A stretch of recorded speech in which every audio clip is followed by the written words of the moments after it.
بسم اللہ الرحمن الرحیم۔ حدیث نمبر 186، اقامت کے بارے میں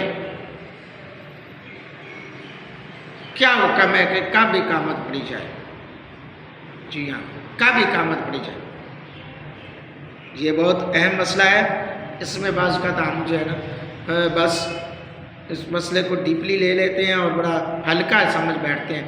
آئیے سماعت فرمائیے، حضرت جابر بن سمرہ رضی اللہ تعالیٰ عنہ بیان کرتے ہیں، مؤذن تاخیر کرتا رہتا تھا اور اس وقت تک اقامت نہیں کہتا تھا جب تک نبی اکرم صلی اللہ علیہ وآلہ وسلم کو دیکھ نہیں لیتا تھا۔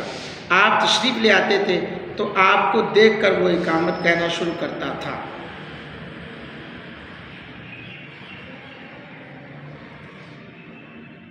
مؤذن اذان کہنے میں خود مختار ہے۔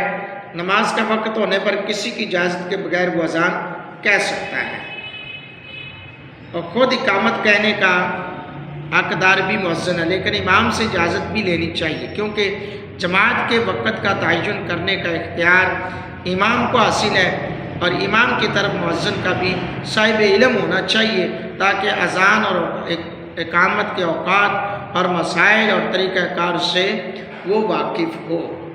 جی ہاں، آج تو بھائی انتظار نہیں ہوتا، 1 منٹ بھی امام صاحب کا انتظار ہوتا اور وہ فی الفور دیکھنا ہوتا، ٹائم سوئی پہ سوئی چڑھی نہیں، امام صاحب نہیں ہے تو جلدی سے اللہ اکبر ہو جاتی ہے۔